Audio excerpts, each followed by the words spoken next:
Olá, estudante, professor Leodan Rodrigues. Sejam muito bem-vindos a esta aula.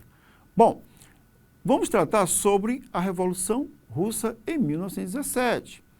Mas antes de tratarmos sobre as fases da Revolução Russa, onde falar os mencheviques, os bolcheviques, a entrada de Lenin, a morte dele, Stalin vencendo Trotsky e instaurando uma ditadura e até mesmo a criação da União das Repúblicas Socialistas Soviéticas, pós Primeira Guerra Mundial, vamos entender um pouco sobre os antecedentes dessa revolução. O que vai gestar essa revolução? Onde essa revolução vai ser gestada? Será que é dentre a elite que se beneficiava, de uma certa maneira, de todo aquele arcabouço político, social, cultural, implementado ainda e que tinha uma aparência ainda que ficou um pouco para trás, que ainda era do antigo regime, ainda era como se fosse um Estado absolutista? Ou, de fato, nós temos que entender a força dos sovietes, esses grupos de trabalhadores, sejam eles do campo ou urbanos? Como é que isso vai se configurar enquanto antecedente? Como é que essas forças vão ali estar, de uma certa maneira, às vezes até juntas, como na primeira fase, com os mencheviques, que tinham, claro, seus aspectos liberais e que compunham estes, os próprios burgueses, e as massas confiarem, primeiramente, nesses sujeitos, e também vamos entender um pouco sobre como é que essas massas estão incluídas nesse processo da Grande Revolução de 1917, a Revolução Russa. Pegue papel e caneta e vamos para a nossa aula. Primeiramente, vamos entender o contexto pré-revolucionário da Rússia. Então, antes da Revolução, o regime político da Rússia lembrava o antigo regime, como falei agora há pouco para vocês, sendo uma monarquia absoluta que era ligado à Igreja Ortodoxa. Então, a Igreja está lá, mas havia uma união entre a Igreja e o Estado, se confundiam até seus poderes. Então, lembrava esse antigo regime, só porque ele lembrava, não era igual, de fato não. Não era a mesma coisa que você tinha nos outros países ali que nós estudamos, como Inglaterra, como França, Portugal e Espanha. Mas lembrava, porque você tinha um poder central forte, que era com o czar. Então, o Império Czarista de Nicolau II, ele tinha um caráter absolutista. Ele tinha, de fato, a centralização política. Então, não havia uma constituição, não era uma monarquia constitucional, era, sim, claro, um governo absolutista, em que ele ditava as regras e as leis e tudo mais. E a economia era principalmente agrícola, com uma industrialização muito recente, incipiente de fato, e concentrada em poucos centros fabris. Então, você tinha uma Rússia que era um pouquinho mais, vamos dizer assim, agro-pastoril do que industrial. Enquanto, nesse mesmo período, você tem as outras potências avançando, principalmente na industrialização. Então, nós estamos falando aqui de um período em que as nações que estão ali de volta da Rússia, elas estão alguns quilômetros de distância na frente. E isso começa, claro, a incomodar tanto uma população que sofre mais com esses efeitos desse poder czarista de Nicolau II, desse poder centralizador, desse poder absolutista, e começa então a reivindicar mudanças dentro desse cenário. Claro, não somente este, gente, nós não podemos perder de vista que você tem, claro, alguém que está usufruindo ainda desse poder e principalmente a burguesia que está presente também aqui na Rússia nesse período. E aí a sociedade, você tinha um clero ortodoxo e a nobreza que vão desfrutar de privilégios. Então você tem um czar, você tem a Igreja Ortodoxa e você tem a própria nobreza que vão, de uma certa maneira, usufruir dos impostos cobrados, de tudo aquilo que era proporcionado por esse Estado absolutista na Rússia. A burguesia estava em estágios iniciais, ou seja, você não tinha uma massa de burgueses ganhando, muito lucrando, não, você tinha de forma muito inicial, e uma classe operária que era explorada e que não tinha nenhuma proteção adequada para eles e para os seus, né? Então, uma população que, de fato, era de forma bem majoritária rural e os camponeses ainda sujeitos a vestígios de servidão, gente. Por isso que você vai encontrar em alguns momentos dizer assim, olha, essa Rússia estava mergulhada ainda num período medieval, né? Porque você tinha ainda a servidão e dentro daquelas suas características, algumas delas apareciam nessa relação dentro da sociedade, num contexto pré-revolucionário da Rússia. Tá? Bom, e aí você tem, enquanto oposição político-partidária, o Partido Operário Social-Democrata Russo, de orientação marxista, e era a principal força de oposição ao czarismo. Tá? Então, esse era um partido forte, que compunha-se nesse partido em bolcheviques e mencheviques. Os bolcheviques, eles de fato estavam, vamos aqui chamar, mais alinhados ao marxismo, mais alinhados a uma tendência mais de esquerda, vamos assim colocar, trazendo os pressupostos da Revolução Francesa. E os mencheviques, eles estavam também dentro daquele cenário, mas alguns eram formados até por essa burguesia iniciante e principalmente mais liberais. Então, uns bolcheviques estavam muito mais ligados aos sovietes, que esses grupos de trabalhadores rurais e urbanos que tentavam, de uma certa maneira, chegar ao poder, o poder dos sovietes. E os mencheviques que estavam nessa classe inicialmente aí denominada de burguês, ou inicialmente são aqueles que estão tentando ascender enquanto burguesia, mas que têm uma percepção, uma visão desse movimento mais liberal. Bom, e aí, gente, os bolcheviques eram liderados por Lenin, que defendiam a Revolução Proletária, a mobilização popular contra o regime czarista de Nicolau II e visavam estabelecer um Estado operário e socialista através de um partido centralizado e disciplinado. Então, essas eram as feituras, essa era a característica dos bolcheviques, que eram liderados por Lenin. Tá? Então, o fim do czarismo, o fim de Nicolau II e a instituição de um Estado operário socialista. Então, guarde muito bem isso para você saber as definições e quando nós temos ali aquelas fases da Revolução, você entender de fato porque cada uma se caracteriza daquela outra de uma forma. Já no partido dos mencheviques, que era liderado por Martov, eles propunham uma oposição mais moderada ao regime. Vamos acabar com esse regime, mas não é assim, destruir tudo e implantar algo novo. Ele defendia uma transição que fosse gradual, do liberalismo burguês para o socialismo. Eles se afastavam de forma bem pontual aí, gente, do marxismo. Então, da instituição mesmo do comunismo, do socialismo e do comunismo. Eles diziam, olha, vamos ali, de uma forma mais devagar, mas vamos, fazendo essa transição entre o que nós temos de liberalismo burguês para um socialismo.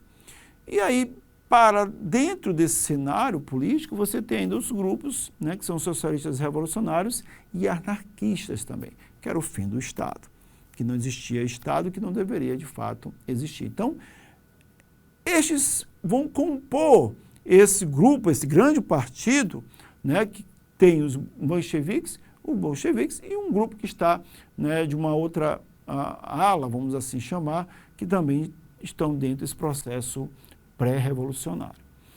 E aí você tem um primeiro aparecimento um primeiro sinal desse momento revolucionário, que é em 1905.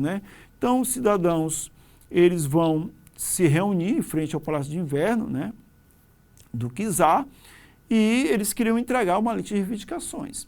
Não estavam armados, não estavam ali nem com pedras, nem com paus, mas eles tentavam fazer de forma pacífica uma reivindicação com uma lista a ser entregue para o czar Nicolau II. Mas as forças czaristas vão reprimir essa população que estava lá em 1905, violentamente, e essa vai resultar na morte de milhares de pessoas, de mais de 100 mortos, aliás, e isso vai ser chamado de Domingo Sangrento. Então, esse Domingo Sangrento é a morte de vários desses manifestantes que estavam lá para reivindicar mudanças no czar. Ou seja, isso é um condicionante fundamental para o processo revolucionário, que até então estava de forma pacífica e ele vai sair para um outro momento mais contundente. E aí, a partir de 1905, você tem uma série de desdobramentos. A partir desse Domingo Sangrento, mais de 100 pessoas que estavam lá na frente do Palácio de Inverno, vai iniciar um outro processo, que é um processo, então, agora de mais contundente. Primeiro, as greves e revoltas vão surgir na Rússia em resposta a esse Domingo Sangrento. Então, as várias núcleos fabris, mas também os camponeses, começam a fazer, de fato, greve e enfrentam, né, o exército czarista. A repressão do governo czarista conduz diversas mortes, detenções e exílios, inclusive Lenin, que vai ser enviado para o exílio lá em Zurique, na Suíça. Então, eles tentaram abafar todo esse movimento, czar, o Nicolau II, né, o czarismo, fazendo repressão de forma bem violenta para, naquela expectativa, né, do espetáculo da violência, fazer com que os outros não se encorajassem a enfrentar o czar. O que não vai dar muito certo porque esse movimento ele vai de forma continuar. Então, essas várias detenções, né, vão provocar, nesse sentido, né, a medidas que esse czar vai tomar, mas que são medidas que não trazem muito efeito, porque são medidas em que o czar vai querer trazer esses manifestantes para uma espécie de um colegiado para decisões, ou seja, tentar fazer com que aquele poder absolutista, né, fosse agora, né, mediado, né, por uma chamada Duma, que seria uma espécie de uma assembleia que, na verdade, não dava nem vez nem voz, porque a maior parte deles estavam lá com os nobres, né, com aqueles que faziam, que usufruíam, né, do poder de Nicolau, junto com Nicolau II no czar.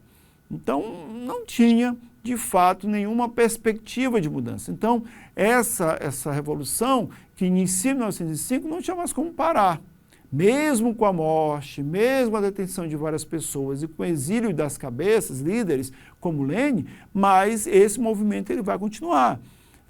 Não vai parar por conta de uma tentativa do governo de até ludibriar as pessoas, dizendo, não, mas agora nós temos um organismo, um colegiado em que todo mundo participa, então não temos mais o autoritarismo, o centralismo político, né, das decisões do Estado, o que não vai, de fato, acontecer. Vamos aqui para o exercício, para nós entendermos um pouco mais sobre esse movimento revolucionário na Rússia em 1917, né, observando aí esses acontecimentos anteriores. É em 2012, gente. O movimento revolucionário que eclodiu na Rússia em 1917 foi um marco na história do século XX. A partir dos seus conhecimentos sobre esse movimento, é correto afirmar que... Bom, então é uma pergunta bem direta, né? Não tem um enunciado, um texto muito grande, mas fala sobre o processo, né, revolucionário que vai eclodir em 1917. Então, é um marco na história, observe muito bem, se ele vai estar definindo que é um marco na história, mas, a partir dos seus conhecimentos sobre esse movimento, é correto afirmar. Letra A. A Revolução em Fevereiro, que derrubou o czar Nicolau II, foi liderada pelos bolcheviques, que defendiam o socialismo. Bom, gente, e aí você tem que lembrar, e é importante. Pegou uma questão sobre a Revolução Russa, aí você coloca assim, bom, o Partido, né, Social Soviético lá, aquele partido grande, mencheviques e bolcheviques. Quando você vê fevereiro de 1917, é liderado pelos mencheviques. São eles que vão estar à frente desse movimento. E o que eu falei ainda há pouco, quem são eles? Em sua maioria, que estavam lá, eram burgueses, ali a burguesia, né, que era liberal, que acreditava numa transição de um capitalismo burguês para depois um socialismo. Mas você tinha que passar por essa fase. Beleza? Em outubro do mesmo ano, você tem, então, quando o Lenin volta, né, e apresenta suas teses de abril, E aí, em outubro, você tem a derrubada desse governo, de um governo provisório, que era liderado pelos mencheviques, e aí você tem a ascensão dos bolcheviques. E os bolcheviques não tinham essa mesma pretensão de uma transição gradual de um capitalismo burguês para um socialismo. Para os bolcheviques, é um partido, os trabalhadores, os soviéticos que deveriam, então, assumir definitivamente o Estado. Então, logo aqui, a gente vai ver a Revolução de Fevereiro, que derrubou o czar Nicolau II, foi liderada pelos bolcheviques, que defendiam o socialismo. O que está errado nessa alternativa? Né? Eu gosto bastante de pontuar. A Revolução de Fevereiro derrubou o czar Nicolau II? Beleza. Foi liderado pelos bolcheviques? Não, foi pelos mencheviques. Os bolcheviques defendiam o socialismo? Sim, mas não se relaciona com essa Revolução de Fevereiro, mas sim com a Revolução de Outubro, tá ok? A letra B. A Revolução de Outubro, quem consolidou o poder dos bolcheviques, olha só, até aí beleza, foi liderada por Lenin e por Trotsky, que defendiam o capitalismo. Então, observe, gente, está tudo indo muito bem, né? Revolução de Outubro, o senhor acabou de falar, consolidou o poder dos bolcheviques, foi liderada por Lenin e por Trotsky, mas não defendia o capitalismo, gente. Ah, professor, mas eu vi em algum lugar que foi adotada algumas medidas. Bom, aí nós temos uma guerra civil que Trotsky vai liderar o Exército Vermelho contra o Exército Branco, que eram os contra-revolucionários, os mencheviques, que saíram do poder e se juntaram com países externos, né, países capitalistas externos, a Rússia, que tentavam, então, voltar a esse estágio inicial da Revolução, que seria com os mencheviques. Então, também, gente, não está correto. Veja que nós estamos analisando cada uma delas. Letra C. A Revolução de Fevereiro, que derrubou o czar Nicolau II, foi liderada por um movimento de trabalhadores e soldados, que exigiu o fim da guerra e a implantação de um governo democrático. Mas espera aí, derrubou o czar, foi liderado por um movimento de trabalhadores e soldados, né? Bom, vamos deixar essa questão aí, mas ela, de fato, não nos dá, porque exigiu o fim da guerra e a implantação de um governo democrático, e era, de fato, um governo de trabalhadores. A letra D. A Revolução de Outubro, que consolidou o poder dos bolcheviques, foi liderado por um movimento de trabalhadores e camponeses que exigiu a implantação de um governo socialista. Opa! Parece que essa aqui também, professor, é passível de análise, né? Já que, de fato, os bolcheviques tiveram essa Revolução de Outubro, foi um movimento liderado por camponeses e trabalhadores que vão exigir a implantação de um governo socialista, porque vão estar dentro da premissa lá das teses de Abril de Lenin, né? E não era mais o governo que existia até então provisório, mas então o governo liderado por esses trabalhadores, tá? A letra E. A Revolução de Fevereiro, que derrubou o czar Nicolau II, foi liderada por um movimento de intelectuais e burgueses que defendiam o fim da monarquia e a implantação de um governo republicano. Esse processo aí também me deixou um pouco confuso, né?